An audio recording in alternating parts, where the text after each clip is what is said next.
Right, the cancel culture has reached the Labour Party officially. They are now going after Facebook because Facebook isn't as woke as Twitter, even YouTube, and other platforms. So Mark Zuckerberg, with all his flaws, he's actually quite strong on free speech. I mean, they still have a lot of problems, but I'm here with Andrew Walker, our Sunday contributor. Welcome to the show. How are you? I'm fantastic. How are you? Always great to see you on a Sunday. Yeah, brilliant. I mean, let's quickly watch what Rachel Reeves is ranting about because, yeah, apparently they're boycotting Facebook. All is the Labour Party use Facebook to get across our message, but what we're not doing at the moment is advertising on Facebook. And this is in solidarity with the Black Lives Matter, but also in line with what many businesses are doing this month, which is to express our concerns about the failure of Facebook to take down hateful material from their platforms and to take more responsibility for the lies and the propaganda that are sometimes out there on Facebook. Facebook need to do more to take responsibility, and this is just one way businesses and the Labour Party and others can put pressure on Facebook to do the right thing and to take a tougher action on hate crime, hate speech. I mean, firstly, this is absolute nonsense because she's talking about solidarity with businesses. It's always been primarily all this boycott with adverts on Facebook. It's been certain big brands, corporations who are woke. Facebook gets the majority of ad revenue from smaller businesses, and they're still doing it. They still have ads anyway. So it's a group of big corporations and woke people like the Labour Party. Also, they spend a lot of money. I think this is an excuse to save some money on Facebook ads. Oh God.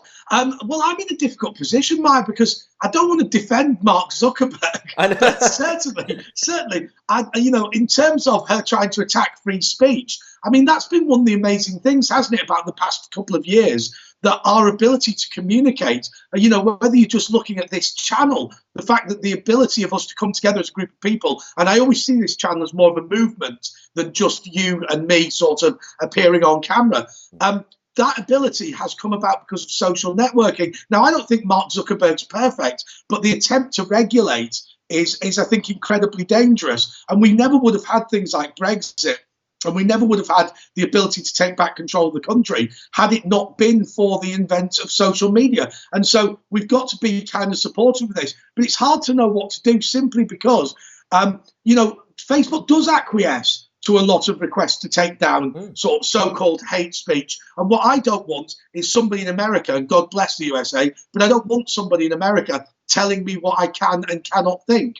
That is an extremely worrying development. But thankfully, nobody's really listening to the Labour Party anymore, so that's quite good news. I know. I mean, that's true. But also, Facebook is not perfect. There's staff that work on these kind of restrictions. Every now and then, when they get complaints, they still take down certain content that they think is aggressive.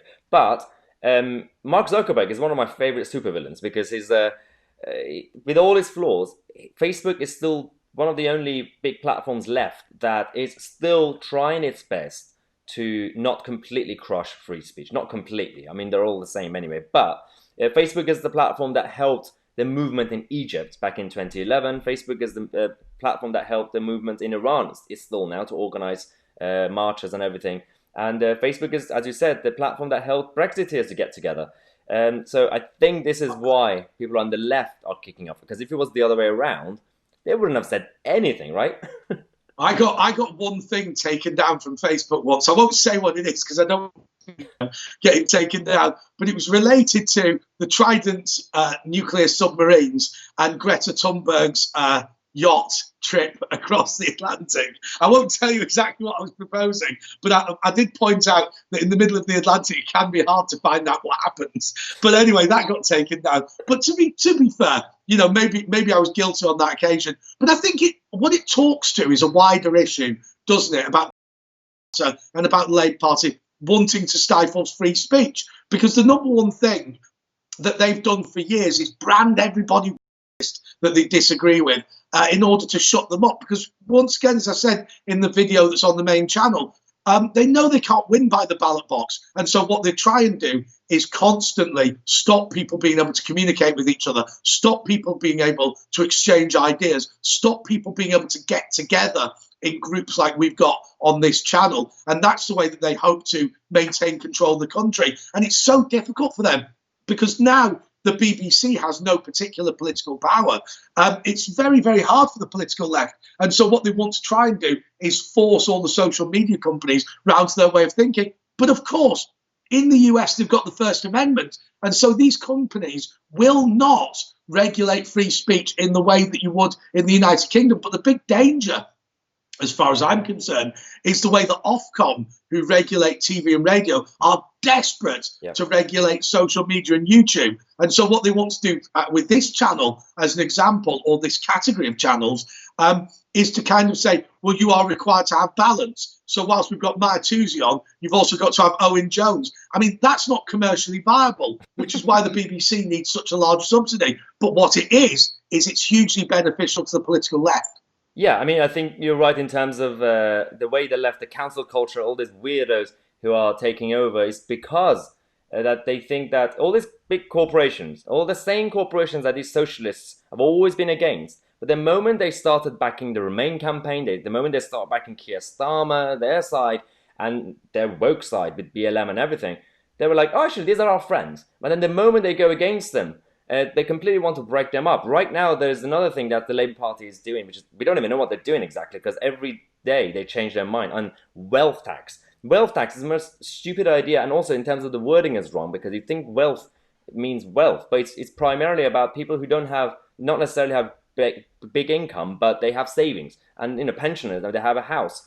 So this is what Guido showed on their website, saying how on Sunday, Dodds dodged the question of whether Labour supports a wealth tax 4 times. Then the next day on Monday, Keir Starmer openly supported the wealth tax. Then on Wednesday, Dodds, her response to Rishi's mini budget, said that Labour is not calling for tax rises. And then on Friday again, the Shadow Treasury Minister, Dan Carden, said that the idea that Labour has backed down from supporting a wealth tax is false. Who's in charge? What is going on with the Labour Party? How socialist are they? Right, I've got a great story about Daniel Carden. Right, there used to be a joke when I worked in the House of Commons about, and I'm not joking, ask anybody who works in the House of Commons, there used to be a joke about the researcher who just gets shit-faced on the terrace all day. And basically, I remember speaking to a doorkeeper going, see that bloke over there? All he does is he arrives at 11 o'clock, sits on the terrace and gets pinted up until 11 at night. And it's Daniel Carden, who's now the Labour MP. That man has drunk his way to the top, which I've got to be honest with you, I've got some respect for. But he actually got banned from his local pub because apparently his victory celebration after he won, I think it's Liverpool West Derby, apparently then he just got so shedded and caused so much trouble that he got banned from the alehouse. But that's these sorts of people, because if you look at Carden, and what that story tells you is, he's just drinking with hefty trade unionists all day, not interested in the public, not interested in defending his constituents, not interested in being there for people. Yep. It's just all about these backroom beer and sandwiches. Now, of course, you can't call it a backroom deal when it's sat on the terrace because it's in public. But I suppose in the winter, he'd move inside. Yeah, but that is the quality of people you're talking about. And that's why silly ideas like the wealth tax come about. What's frustrating is, I don't mind, have a wealth tax if you want, but you've already paid tax on the income. So what they want to do is they want to income tax you, then they want to wealth tax you, then they want to death tax you. And you think, well, in the middle of this, do I actually get any money for myself? Is it the Taxpayers Alliance that published Tax Freedom Day? That if you paid all your tax at the beginning of the year, when would you actually earn money for yourself? And it's in July. It's totally ridiculous. People need and have a right to their own money. And so if you want a wealth tax, bring in a wealth tax, but abolish income tax and abolish death duty. To me, honestly, I just think that this idea is so bad because it's just an additional thing. What they want to do is expand the government. What is it?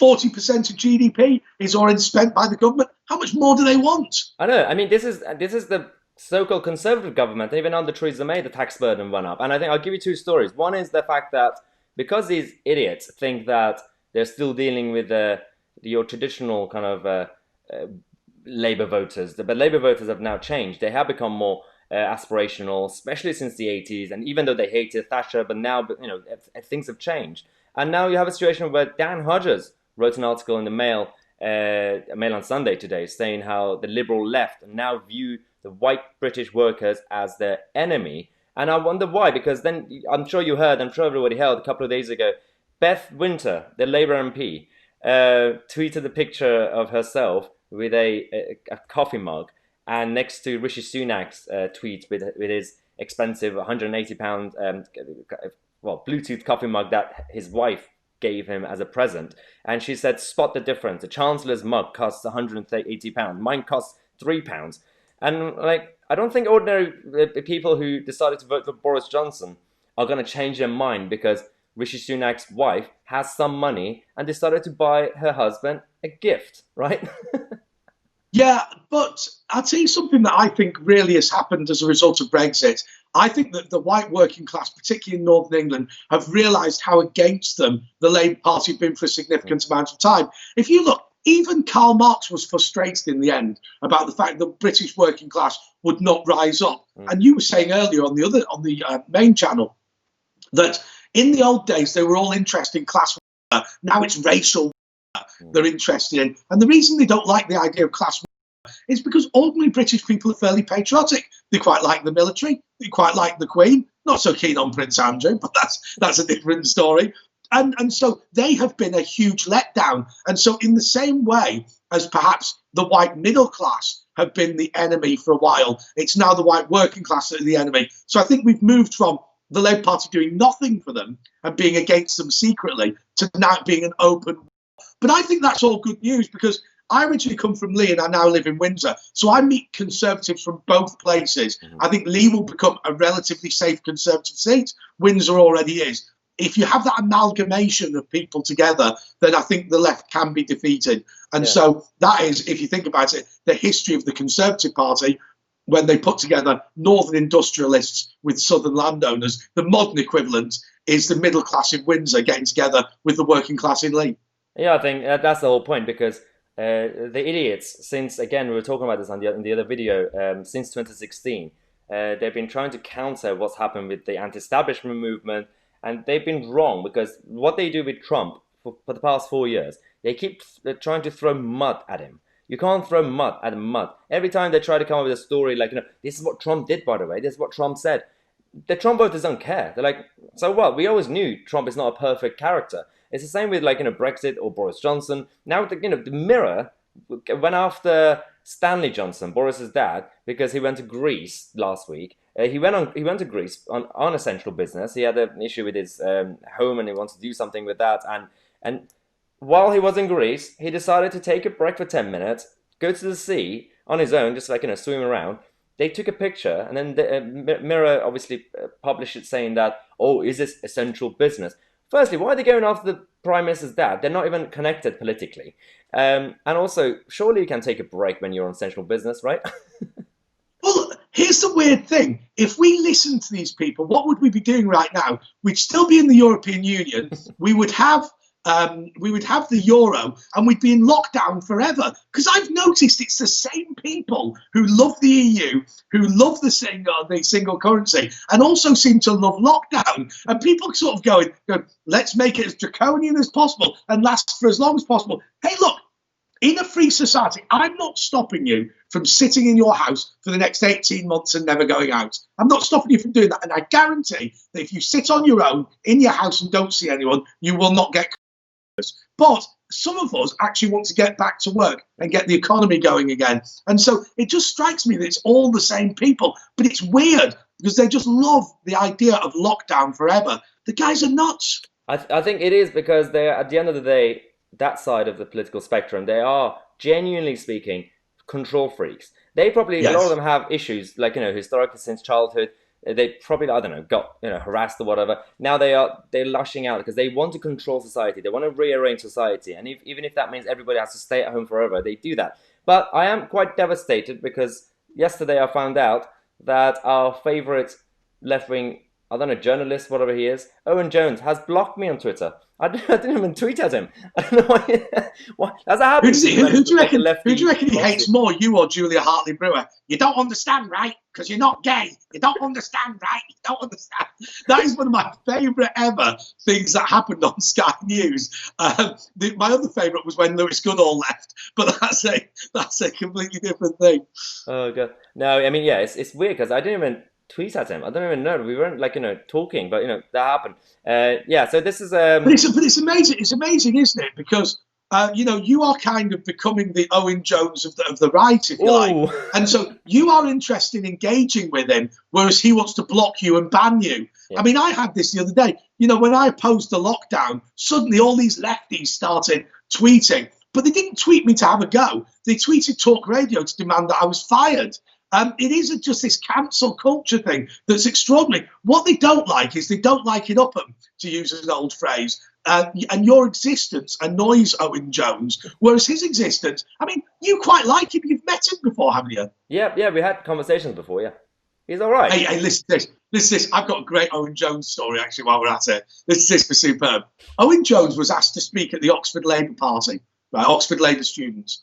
And he turned up in the pub and he was kicking off on the phone saying, "Where are you all?" And he turned up a day early, right? And apparently he said, "Right, I'm not coming back tomorrow then." And they said, "Yeah, but the event simply isn't today." So apparently he walked through the centre of Oxford, past a load of Conservative students in the pub who ran out and went, "Oh, and what are you up to?" And he went, "I was meant to be delivering this speech, but I've turned up a day early." They went, "You can deliver it to us?" So it was a real smack in the face for Oxford University Labour Party, because not only did Owen Jones not do the event, but he did it for somebody else 24 hours earlier. So that is the kind of guy you're talking about there. Yeah, he's a special character, but I'm not going to say anything bad anymore. He's gone. He's out of my life. We've broken up. I'm recovering. But no, thanks again for coming on the show, and thanks again everybody for watching. Final reminder, this is the last day you could actually, the promotion that we have for our Defund the BBC t-shirts. Find the link in the description, order it. I'm going to send one to Andre. I've been promising him for weeks and weeks, but it's going to happen, don't worry. And thanks again for watching, and I will see you guys tomorrow with a new video.